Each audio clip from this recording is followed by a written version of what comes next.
So how does hacking influence companies?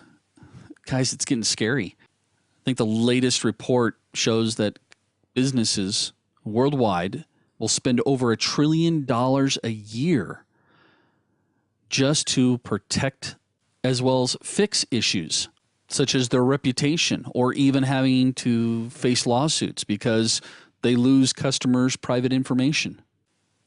We hear this almost weekly now that some company was hacked. And, here's what's interesting. I think I pointed this out before, but notice that when we hear about customer information being lost, it's never XYZ company discovered that today. It's never a 0 day.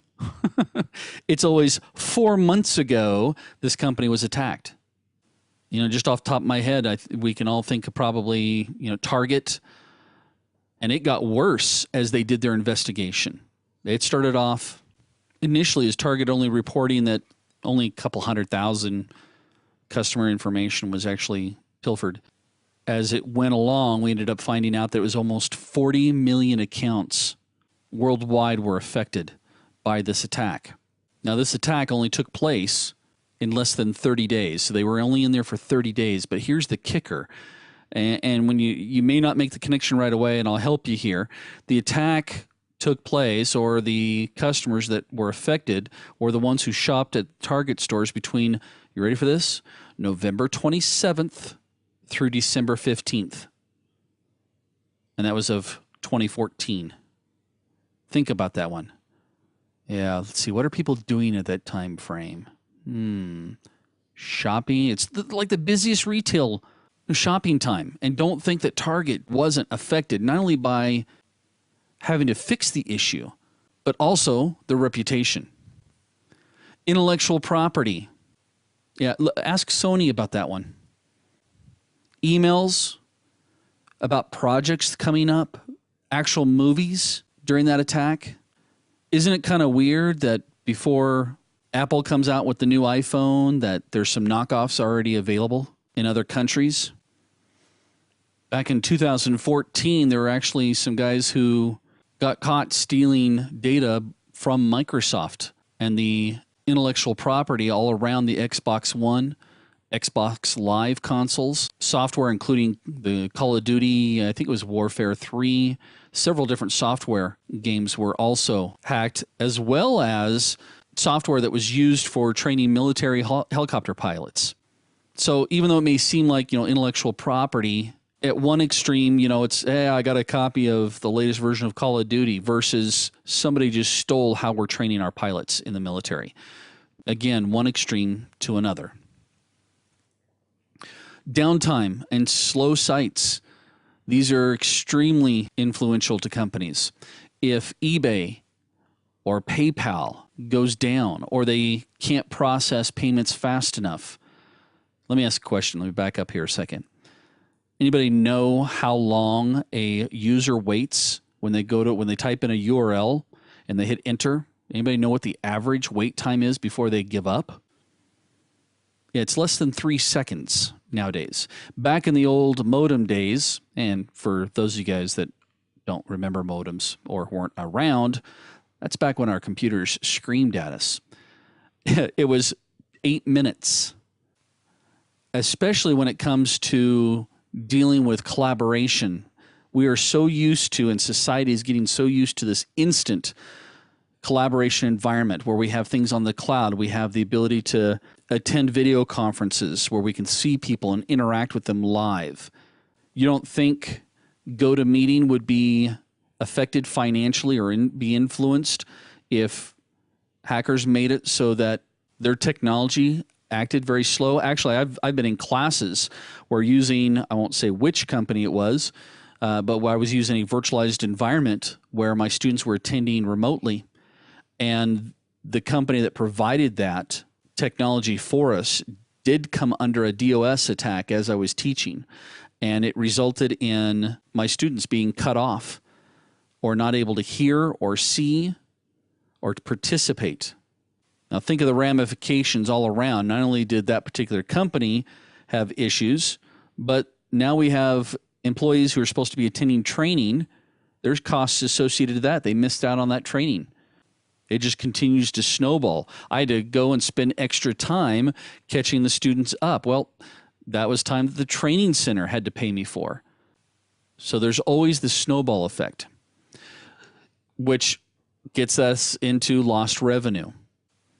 There's a famous case among security folks that we know of, which was kind of interesting because I didn't hear a lot of this on the news to the general user, and it's probably because of the reputation issue. But back in 2013, there was a massive theft. And when I say massive, I'm talking $900 million was stolen from over 100 banks worldwide.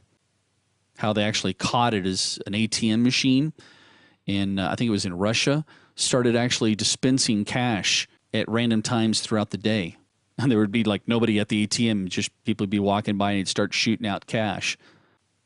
What had happened is that the attackers had put some malware into the bank's computer systems, and it had been sitting there for months, and it was sending back video feeds and images that helped the attackers with giving them tons of information of how the bank actually worked, their daily activities, their daily routines.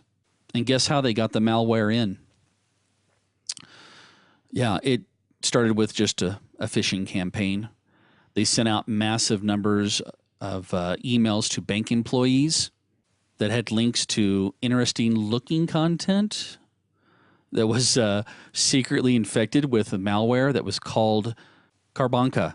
And what happened is the email would actually infect one computer within the bank and then slowly start to go across or work its way across the network until it gained access to an administrator's computer. And once it got there, it actually went through and started recording keystrokes and took screenshots of the activities of the administrators. Now, again, once they were able to see the bank's procedures, the attackers were then able to go through and just steal by transferring money into fraudulent bank accounts. And then they used e-payment systems to spend the money to fraudulent accounts overseas and direct ATMs to start dispensing, cash at set times. That just gives you a taste of what can happen with financial information. From a corporate level, financial information can be catastrophic, as I just mentioned, but also for a individual user. Nothing is worse than having your bank information compromised. Just this last week, I got a text alert from my credit card company telling me that somebody had approved a transaction for a toll road in New York. Well, I don't live anywhere near New York, and I haven't been to New York, and it was only for $7.10. Because I'm really paranoid, I immediately called on the transaction to find out what was going on. And what hackers do or attackers do is they will actually go through when it comes to financial. They'll try doing just a small withdrawal to see if it works or to see if it'll be caught. And then later they'll go through and deploy a bigger attack. And that was the case. Somebody was testing to see if they could withdraw money from my account. I don't think they were picking on me per se. I think they were just doing random accounts. I don't know. Maybe they are picking on me. Maybe I should stop recording. No, I'm kidding. The reputation, this also influences the company. As I mentioned before, when we look at the attack that took place with Target, as well as the attack that took place with Sony, obviously reputations were hurt, which then again also results in a loss of business. And this affects everyone.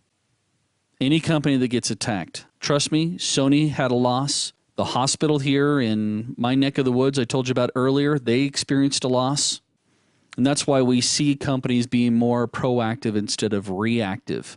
The example of my credit card company, I've actually set it up so that anytime there is a transaction on my credit card, I get a text message. That's being extremely proactive. I know it gets annoying for me to get those texts, but trust me, I'm glad they have that service, because if I had a credit card company that didn't alert me or didn't give me that option, I'd probably go to a different credit card company.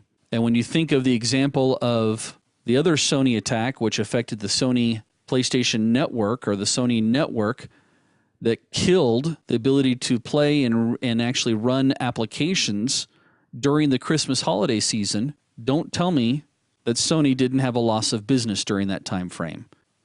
And I bet their reputation was obviously hurt. And they had a loss of revenue. And guess what? They had downtime. And again, customer information has been exposed on that particular network. So yes, hacking influences the small business all the way up to the large corporations.